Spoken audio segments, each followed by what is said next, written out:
Hello बच्चों, हमने अब तक पढ़ा था तुलसीदास जी और तुलसीदास जी की विनय पत्रिका आपके कोर्स में है जो पूर्ण हो चुकी थी। आज हम पढ़ेंगे महाकवि सूरदास और सूरदास जी का परिचय हम पढ़ेंगे पहले। तो सूरदास जी का जन्म हुआ था 1478 ईस्वी में और उनकी मृत्यु हुई थी 1583 ईस्वी में। और अब उनका परिचय पढ़ेंगे हम। भक्ति काल में कृष्ण भक्ति शाखा के प्रतिनिधि कवि सूरदास माने जाते हैं। तो भक्ति काल में सगुण भक्ति शाखा में दो शाखाएं निकली थी, राम भक्ति शाखा और कृष्ण भक्ति शाखा। राम भक्ति शाखा में हमने पहले तुलसी को पढ़ा, अब हम कृष्ण भक्ति शाखा में सूर को पढ़ेंगे। 84 वैष्णवों की वार्ता के अनुसार इनका जन्म सीही नामक गांव में हुआ। ये सारस्वत ब्राह्मण थे। जनश्रुति के अनुसार इन्हें जन्मांध माना जाता है, यानी ये जन्म से अंधे थे।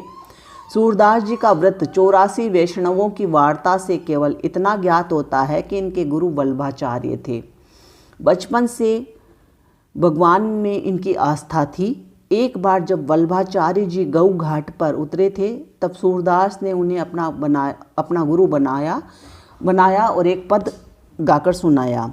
उनकी सच्ची भक्ति और पद रचना निपुणता को देखकर वल्लभाचार्य ने उन्हें अपने श्रीनाथ जी के मंदिर की कीर्तन सेवा सौंपी।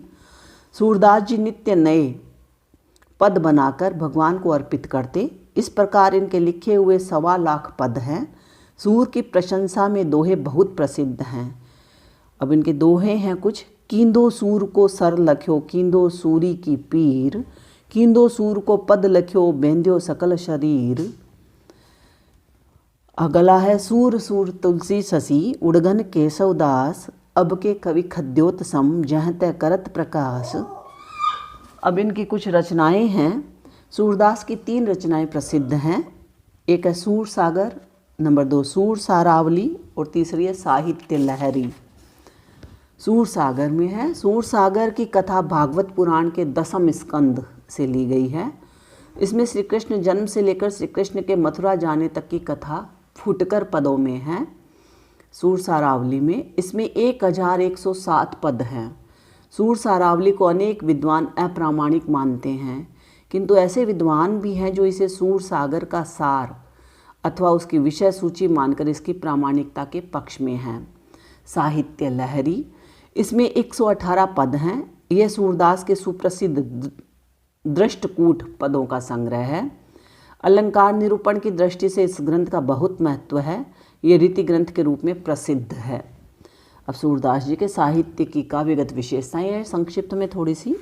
तो सूरदास जी श्री कृष्ण के अनन्य भक्त थे। जैसे तुलसी राम के अनन्य भक्त थे, वैसे ही सूर कृष्ण के अनन्य भक्त थे। उन्होंने श्री कृष्ण की बाल लीला एवं प्रेम लीला का चित्रण अपनी रचनाओं में किया है। श्री कृष्ण की लोक रंजनकारी लीलाओं को अपने काव्य का विषय बनाकर जनता को माधुर्य रस में आकंठ निमग्न कर दिया। उन्होंने क्या किया था, तुलसी ने दास्य भक्ति ली थी उन्होंने, और इन्होंने अपनी मधुरा भक्ति ली है और माधुर्य रस में है जो पदों को गा करके भक्तों को है रसराबोर किया।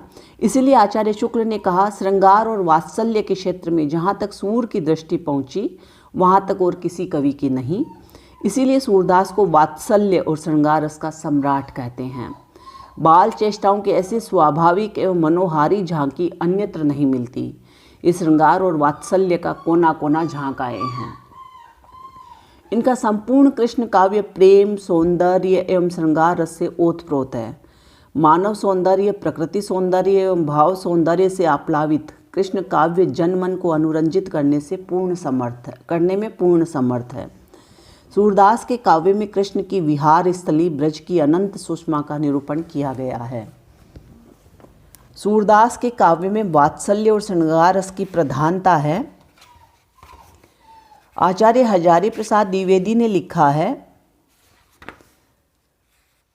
कि बाल कृष्ण की चेष्टाओं के चित्रण में कवि कमाल की होशियारी और सूक्ष्म निरीक्षण का परिचय देता है। न उसे शब्दों की कमी होती है और न अलंकार की, न भावों की और न भाषा की। आगे फिर है कि विनय के पदों में शांत रस की तथा कृष्ण के अलौकिक कार्य व्यापार वर्णन में अद्भुत रस की सृष्टि हुई है। फिर है वो कहते हैं गीति एवं मुक्तक शैली का प्रयोग देखने लायक है। प्रबंध और मुक्तक काव्य दोनों विधाओं में रचनाएं, इन्होंने दोनों की विधाओं की दोनों रचनाओं में काव्य की अपनी रचनाएं लिखी थी। काव्य विधा में निर्गुण का खंडन और कर सगुण की स्थापना करने में अपूर्व सफलता प्राप्त की। भ्रमर गीत के अंतर्गत विरह की सभी दशाओं का वर्णन किया गया है। सूरदास ने ब्रज भाषा का प्रयोग किया है। यह भाषा सुव्यवस्थित, संयत और गठी हुई है। भावों के अनुरूप ही भाषा सहज, स्वाभाविक और प्रवाहशील हो गई है। सूर ने अलंकारों का आरोपण नहीं किया, अपितु वे स्वतः ही आ गए हैं। उपमा, रूपक, उत्प्रेक्षा, वक्रोक्ति आदि अलंकारों का उल्लेखनीय प्रयोग किया गया है। प्रस्तुत संकलित पद प्रख्यात विचारक कवि नाटककार नंद किशोर आचार्य के पुस्तक सूर सौरभ से लिए गए हैं। कथन, अब इनके बारे में कुछ कथन है सूर के बारे में। तो सूर सागर किसी चली आती हुई गीत काव्य परंपरा का, चाहे वह मौखिक ही रही हो, पूर्ण विकास सा प्रतीत होता है। ये आचार्य रामचंद्र शुक्ल ने कहा था। सूरदास की भक्ति पद्धति का मेरुदंड पुष्टि मार्ग ही है, ये शुक्ल ने कहा था। अब पुष्टि मार्ग है, उस धारा में हम यहाँ देखेंगे, तुम अपनी हर किताब की अपनी भूमिका देखना बच्चों।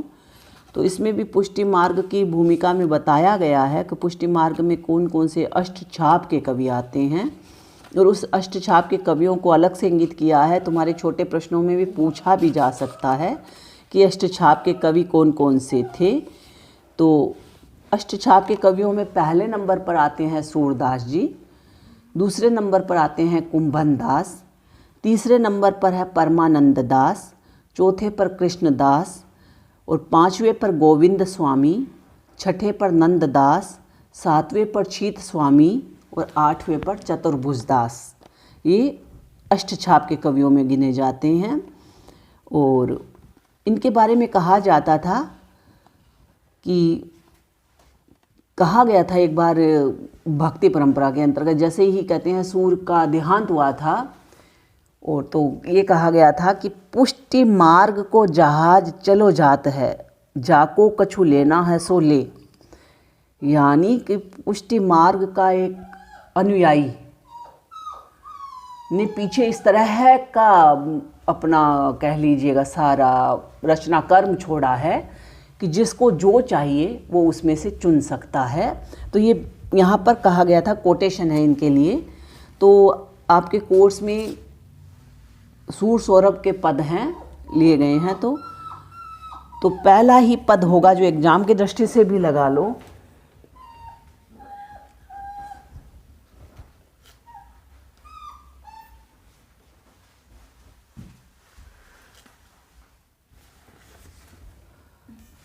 ये पोटी करेगी शायद।